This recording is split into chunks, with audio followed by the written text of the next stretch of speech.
Қайырлы күн жас достар.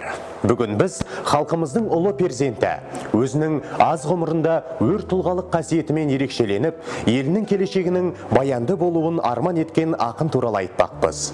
Найзағайдай жарқ еткен қысқа өмірінде артында мол мұра қалдырған Сұлтанмахмұт Торайғыровқа арналған адалдық сағатын өткіземіз.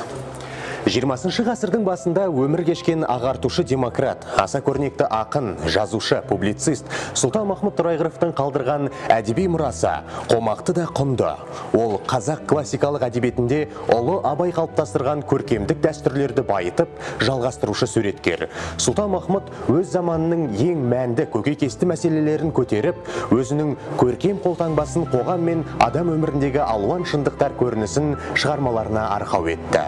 Қараңғы қазақ көгіне өрмелеп шығып, күн болуда арман еткен Сұлтанмахмұт Торайғыров бүкіл ғұмырын халық ағарту ісі мен еліне қызмет етуге арнаған. Сұлтанмахмұт поэзиясы ақындық шеберліктің, ұлтжандылықтың, азаматтықтың мектебі. Ақын өзіне саналы, саяси, жазушылық таным алып, шындықтың ауылын іздеп түстім жолға. Разымын, не көрсем де осы жолда. Шаршармын, адасармын, шалдығармын, бірақ бір табамын деп, көңілім сонда деп, жырлап өмір бойы осы сертін орындау жолында қызмет істеді. Өзінің халқына өнер білімнің шыңына шығу арқылы еркіндік, бақыт іздеді. Ақынның бел шешіп жазу ісімен айналысқан кездері қазақ халқының тарихында өте бір ауыр жылдар еді.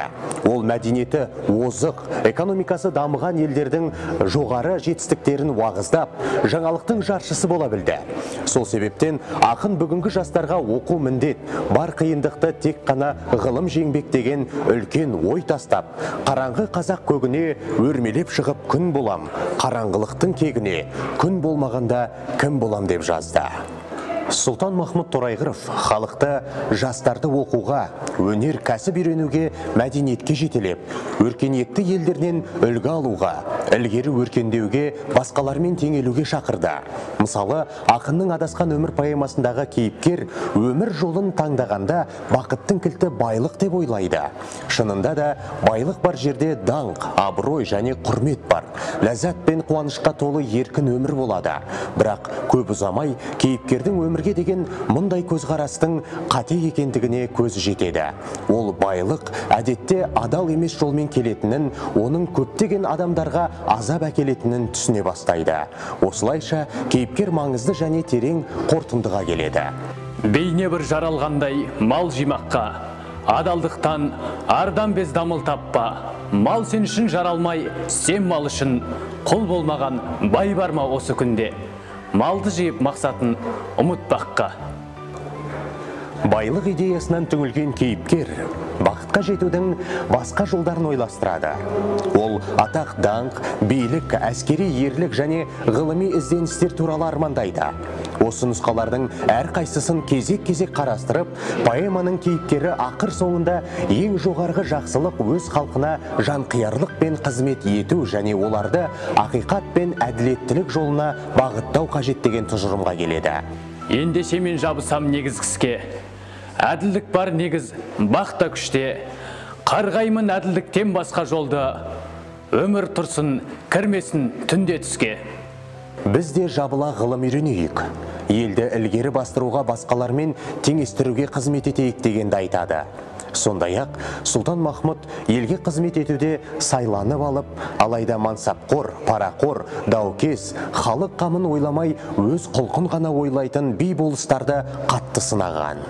Ақын жоғарыда келтірген адасқан өмір атты поэмасында әділдіктің сипатын былай бейнелеген. Мен ғашықпын көруге әділдікті, тегіз қылып көркеткен өмір түсін. Бұл өмірде бірді-бір алдау болмас, жағынып ардақшаға жалдау болмас.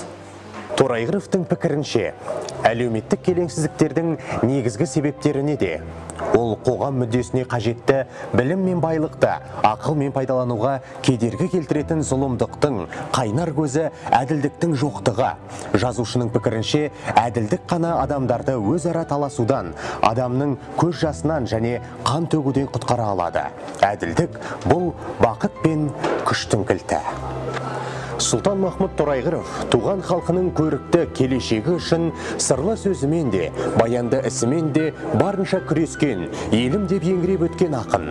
Ақын есімі ел есінде мәңгі қалмақ. Ел дейтін адал басшы әзір сирек, көпшілігі табансыз қорқақ күйрек, елі үшін құрбанға шалса разы, кім бар еді туыстаған елін сүйреп деген оқу атты өлеңіндегі жолдар ақынның ұлт жанды жүрегінен жарып шыққан жалынды сөздерінің дәлелі. Құрметті жастар, байқап отырғанымыздай, Сұлтанмахмұт Торайғыров өмір бойы шындықтың, адалдықтың, әділдіктің жолында күресті. Жас ақын өзінің «Жан қайда әділетті іздейтұғын» атты өлеңінде былай дейді: жан қайда әділетті іздейтұғын, адамшылық атақты көздейтұғын, тірлікпен өлген күнді бірдей ойлап, екі жайдан күдерді үзбейтұғын, арамға азғырғанды сезбейтұғын, арам ойдың қиялын кезбейтұғын.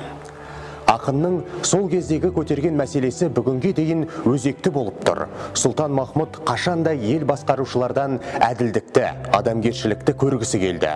Оны былай деп жеткізеді: ер барма елі үшін жан қиятын, басшы барма етегіне ел сиятын, жанның бәрі өз ісін мақұлдайды, адам қайда сезетін ар ұятын. Сондай-ақ ел үшін адал еңбек етсең, халқыңа сүйкімді боласың деген сөздері мәңгі өсиет болып қалмақ.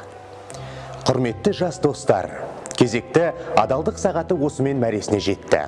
Әрқашан ортақ отанымызға зор сүйіспеншілікпен қарап, адалдықтың жолында парасатты азамат болып өсуге талпынайық.